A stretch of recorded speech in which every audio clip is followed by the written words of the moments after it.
Welcome to Season 3 of Adventures in Compliance. In this season, we are reviewing all of the Sherlock Holmes stories which are collected in the work The Return of Sherlock Holmes. It is a collection of 13 detective stories written by Sir Arthur Conan Doyle, marking the reappearance of the brilliant detective Sherlock Holmes after his apparent death in The Final Problem, which ended Season 2 and was the last story in the memoirs of Sherlock Holmes. The collection spans various intriguing cases and mysteries that Holmes and his loyal friend Dr. Watson tackle. First, a word from this month's sponsor of the Compliance Podcast Network, Ethico. In the intricate world of ethics and compliance, each second is precious, and slow case closures are more than just delays, they're missed opportunities. Enter Ethico. Our solution revolutionizes case management, cutting case closure times in half and turning every challenge into a chance for improvement. Imagine a workspace where efficiency and compliance coexist harmoniously. Don't just dream of faster resolutions, make it your reality. Visit ethico.com/CPN today to book a demo and dive into our exclusive white paper by Tom Fox, 2023, The Year in Compliance. Empower your team with the tools they deserve. Today, we again consider one of Conan Doyle's lesser-known Sherlock Holmes stories, The Adventure of the Golden Pince-Nez, which was first published in the Strand magazine in July 1904. I know you'll enjoy this episode. If you enjoyed this episode, you've enjoyed this series, or you just like stories about Sherlock Holmes, I hope you will subscribe or rate and review to this podcast, wherever great podcasts are listened to.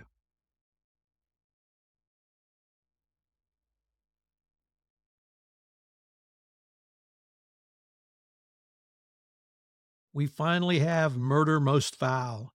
Inspector Hopkins has a case that he simply cannot see a solution to. Willoughby Smith is, or rather was, secretary to an invalided old professor, Professor Coram. Out in the most picturesque part of southern England, the gently rolling hills above the River Medway near Kent. A naval town, much like Conan Doyle's beloved Portsmouth, Chatham remains the center point of a growing confabulation that includes Gillingham and Rochester, once the home and forever muse of Charles Dickens. His final unfinished novel, The Mystery of Edwin Drood, was set there, an apparent murder mystery over a century's worth of subsequent authors and scholars have been unable to crack. Sherlock Holmes may have, and had Conan Doyle only allowed him to extend his visit to the Medway for a little longer, what a triumph it would have been. Instead, it's been left to others. Conan Doyle, on the other hand, was out, in and out of town like a flash. The murder was committed at Yaxley Old Place. The murdered man stabbed with a sealing wax knife that belonged to the professor. Footprints leading to, or perhaps leading from, the house were found on Muddy Lane outside, and it appears the killer entered the premises through the back door.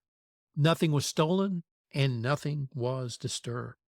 The professor was asleep, the maid in another room hanging curtains. She heard a scream and rushed to the room to discover the professor dying. His final words, she reported, were, quote, "The professor, it was she," end quote. But the professor was a man. The killer's gender is no secret to Holmes, of course, not after he discovers that was left behind at the scene a pair of Golden Pince-Nez glasses, from which the detective swiftly drew his conclusions. The murderer indeed was a she, a well-bred, well-dressed one with a thick nose and close-set eyes. A puckered forehead and a squinty gaze, rounded shoulders completed this portrait of the murderess. And she had visited her optician at least twice in the past few months. None of this, of course, squared with the old professor's insistence that Smith simply committed suicide. The professor had a long history of unsuitable secretaries. After all, Smith is the third in a fairly short time, and neither of the others worked out at all satisfactory. But Holmes has his own ideas and proceeds to compile his customary litany of seemingly irrelevant clues, including the fact that the corridor runs from the back door, which leads to the professor's bedroom both lined with coconut matting. He spends time with the professor, and having ascertained that the housekeeper is not due to sweep the floors that day, he proceeds to drop cigarette ash all over the old man's bedroom. Returning later, he drops cigarettes on the floor and, while making a show of slowly collecting them, takes a good look at this old ash. A woman's footprints are clearly visible. The remainder of the mystery is actually quite simple. A lady entered your study. Holmes tells the professor she came with the intention of possessing certain documents which were in your bureau. She was discovered by Smith, and in the ensuing struggle, she stabbed him with the first weapon she found. Holmes did not believe it was premeditated, but horrified by what she had done, she rushed wildly from the scene of the crime. Unfortunately for her, she lost her glasses in the scuffle, and as she is extremely short-sighted, is virtually helpless without them. She ran down a corridor and imagined that to be the way in which she came. But the mats was rather lined with coconut matting. It was only then, and too late, she had realized she had gone the wrong way. The professor appeared unimpressed. "Where is she now?" And Holmes pointed to a large bookcase in the corner.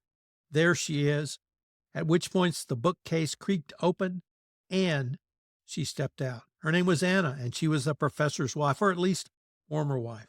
She had come to retrieve some documents which would have exonerated a wrongfully convicted man of a crime unrelated to the murder at which she was accused. After she came out from her hiding place, she gave those to Holmes, and she asked that they be delivered to the authorities. With that, she collapsed to the ground, poisoned by her own hand.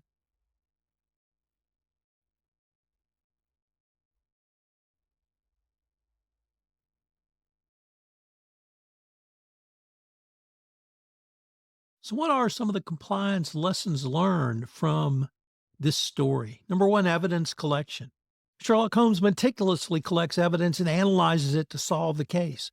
Compliance requires thorough documentation and analysis of information to ensure regulatory requirements are met and risks are mitigated. Number two, attention to detail.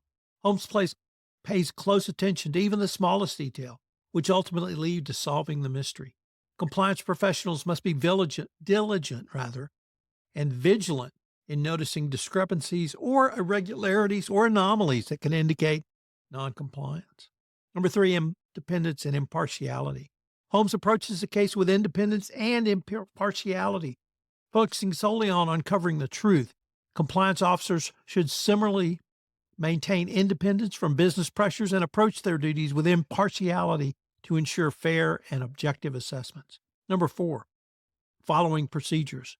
Throughout the investigation, Holmes follows established investigative procedures. Compliance requires adherence to documented processes and procedures to ensure consistency and accountability in decision-making. Ethical conduct. Of course, as compliance professionals, we are aware of ethical conduct, but how about ethical standards in your investigation? Refusing to compromise the integrity of your investigation. Compliance professionals must adhere to ethical principles and resist unethical behavior, even when faced with temptations or pressures from business folks. Collaboration and communication. Once again, we have emphasized throughout this podcast series of Holmes' collaboration with Watson and sharing his insight to piece together the puzzles. Compliance efforts benefit from effective collaboration and communication across disparate corporate departments to address compliance challenges collectively. One of my personal favorites is number 7, continuous learning. I'm a firm believer in being insatiably curious and having continuous learning. And Holmes continuously expands his knowledge and skills to improve his investigative prowess. Compliance professionals also engage in continuous learning to stay updated on regulatory changes and best practices in the field. Number 8, accountability. In the end, the culprit is held accountable for their actions. Compliance requires holding individuals accountable. Remember, you're the holder of both institutional justice and institutional fairness, and that requires accountability. What are some of the investigative lessons that are equally interesting? Well, critical thinking. Here, Holmes demonstrates critical thinking, keen analysis, and deductive skills throughout the investigation. He carefully analyzes evidence, considers multiple hypotheses, and uses logical reasoning to reach his conclusions. This highlights the importance of critical thinking in investigations, where investigators must evaluate information objectively and draw sound conclusions.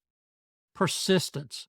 I'm not sure we talk about this enough in compliance, but despite facing challenges and dead ends, Holmes remains persistent in his pursuit of the truth. He does not give up easily and continues to follow leads until he unravels the mystery. This teaches the importance of persistence and resilience in your investigative work, which often leads, of course, to breakthroughs. Open-mindedness. Do you have an open mind as a compliance professional, considering all possibilities and refraining from making premature judgments? Holmes remains receptive to new information and adjusts his theories as the investigation progresses. This underscores the importance of maintaining an open mind in investigation, as rigid thinking can lead to overlooking crucial evidence. Effective communication.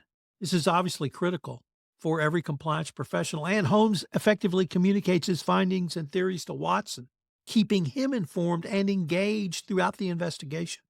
Clear and concise communication ensure that all stakeholders are aligned and that contribute effectively to the investigative process. I hope you have enjoyed this story and the lessons learned, and I hope you will join us again for another episode. Compliance Podcast Network is sponsored this month by Ethico. Ethico is a leader for compliance champions like yourself with its ethics and compliance optimization system built to turn goals and guidelines into real ROI for your program. For more information and a special white paper, go to ethico.com/CPN.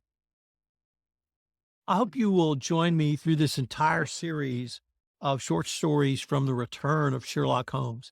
If you're a Holmes fan or you enjoy analogizing to compliance, leadership, and ethics, this is the podcast series for you. I hope you will take the opportunity to reread one or perhaps all of the short stories. They're short reads and a lot of fun. I'm going to be taking a deep dive into each one of them, looking at leadership lessons, ethical lessons, and or compliance lessons from each one. If you're a Sherlock Holmes aficionado like myself, I'd love to visit with you about some of your favorite stories and perhaps record a podcast or two with you on them. So please contact me. You can reach me through the website of the Compliance Podcast Network. Adventures in Compliance is a special production of the Compliance Podcast Network. And as I mentioned, we are sponsored this month by Ethico. So I hope you will check out the Ethico white paper that's available through their special link on that we put in the show notes that I mentioned earlier. This is Tom Fox. I'm greatly looking forward to the return of Sherlock Holmes.